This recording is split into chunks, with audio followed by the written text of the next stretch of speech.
Hello AP Physics students, hope everybody's doing great. We're going to run through a quick review here of energy and momentum. That's Unit 3 and Unit 4 from Mechanics to help you get ready for the mechanics part of the AP test. And some of this stuff might feel like it's been a long time, but fortunately you did so much of it in honors physics, and then you did it again this year that I think it'll come back really quickly. So let's take a look at Unit 3 first, then we'll jump into Unit 4. So unit number 3 really focused on energy. Now, the number one concept that comes up in energy is that energy is conserved in a closed system. That the energy you have in the beginning has to equal the energy you have at the end. Now, that is by far the number one thing that comes up. And the number of energies, the basic energies you should have, are similar to last year, but then they added really one more when you take a look at the one from rotation. So the major energies you have are going to be kinetic energy, 1/2 mv squared. You'll have gravitational potential energy, mgh. You're going to have the dissipated energy, which is the frictional force times the distance. You're going to have the elastic energy stored in a spring, 1/2 kx squared. And just so you don't forget, because it comes in so often, that the force of a spring, in fact I'll kind of put it over here, the force of a spring is equal to kx. It's technically negative kx, but that's the force of a spring. And the last one, which is one that was really new this year, was the kinetic rotational energy, which is 1/2 I omega squared. And we'll talk more about that in the rotation unit. But what you're really trying to do with conservation of energy is trying to see what kind of energy you had in the beginning, what kind of energy you had in the end. And then compare them and solve for some missing piece. So just knowing these is a pretty big step. And like I said, this is something you've done in the past. This is something you've got quite a bit of experience with because you did it 2 years in a row. So there's step one. If there is one concept that comes out of energy that's the most important, it's energy in the beginning equals energy at the end. But what if the energy is not the same? What if somebody adds or subtracts energy from the system? Well, in that case, then some work had to have been done on the system, and work is the integral of f dot dx. Now, I am not a fan of changing the name of this, in other words, calling it work. I just prefer to call that change in energy. However, everyone else calls it work. So the work that's done here is the energy that's been added or subtracted from the system. And oftentimes you may not have a function to deal with, but you got to focus on the area underneath that graph because that's really what it means.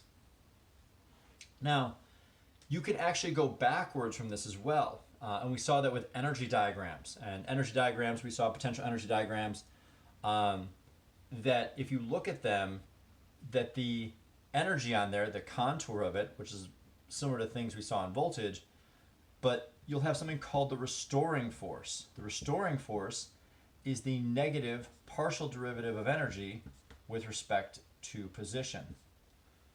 So that will tell you the energy or the force that will bring you back. For instance, if you have an energy of 1/2 kx squared from a spring, then the restoring force, I take the negative derivative, would be negative kx. So that's the force that brings you back to where you started. So, and on the idea of energy diagrams, don't forget that on energy diagrams, you're looking at the potential energy that happens to be there. It's not necessarily potential energy due to gravity. It could be potential energy due to anything that you could have there. So one other thing that comes up here is the concept of power. Power is work divided by time. Technically, for this year, it's the derivative of energy with respect to time. It's how quickly the energy is changing. Now, one of the things that the AP test really likes to use, in fact, I think they overuse it, is power, because work is a force times a distance over time, is also force times velocity. This is in my mind, a little bit overused on the AP test. but it does come up pretty often. So be prepared for that power equals force times velocity. Yes, it's work per time, change in energy per time, but that's it. So energy really, when you look at it, didn't have a lot of major concepts in there, but you can use them in so many different ways. There's so many different combinations you could have there. One of the recommendations I would say is make sure you look at things in terms of concept. Not try to worry about a particular style of problem, but what is the major overarching concept that you're dealing with? And energy is a good place to start. In fact, one of the pieces of advice I give, if you're not sure where to go with the problem, think energy first. Now, energy and momentum kind of go together because they're conservation laws. So unit number 4 is about momentum. And with momentum, the main concept there, just like the main concept with energy, the main concept there was that energy was conserved, so momentum is conserved. But the difference here is that energy was a scalar and momentum is a vector. So this is conserved separately in x, y, and z dimensions. We look at the energy that you have in the beginning, look at the momentum you have in the beginning, look at the momentum you have at the end, in each x, y, and z, and then it has to come together in that. Now, there are really 3 types of what you'd call collisions that happen. One collision, called elastic, has the kinetic energy being the same before and afterwards. In an inelastic, the kinetic energy in the beginning is greater than the kinetic energy at the end. You lost some energy. And then the last one, I like to call an explosion. That's the kinetic energy in the beginning is less than the kinetic energy at the end, with more kinetic energy at the end. It is often going to be the case that you are going to have to analyze the energy in a momentum situation. You know, what happened in a collision, what kind of speeds are things moving, and then what type of collision was it? Was it elastic, inelastic, or some kind of explosion that happened? But don't forget, again, that is separate momentum conservation, x, y, and z. Now, just like energy itself, with energy, when you had a change in energy, there was the idea of work. With momentum, when there's a change in momentum, and it looks really similar, you have something called impulse, which is F dt, not dot dt. I don't like calling this a different name. I prefer that it just be called change in momentum because that's really what it is.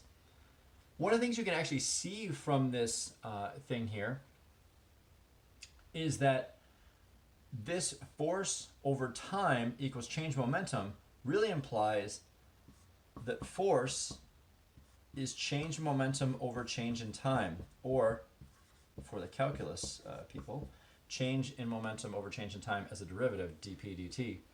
So a force is a change in motion. Actually, Isaac Newton never said F equals ma. He said force was equal to a change in motion. Unbalanced force is a change in motion. So this can come up quite often, that we relate force back to that.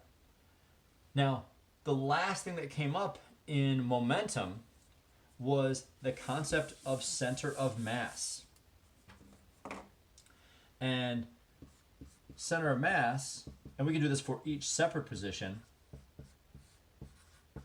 is the weighted average of where you can think of all the masses being. So that we can think of all the masses being at this point.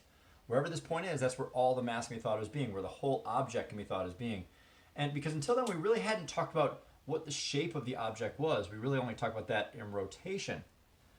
But because of that, you're able to analyze a whole system of particles all at once.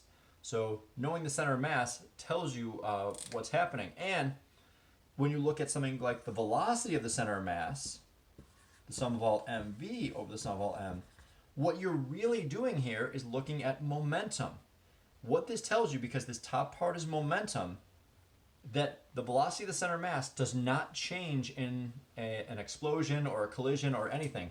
It stays the same. It keeps moving at the same direction.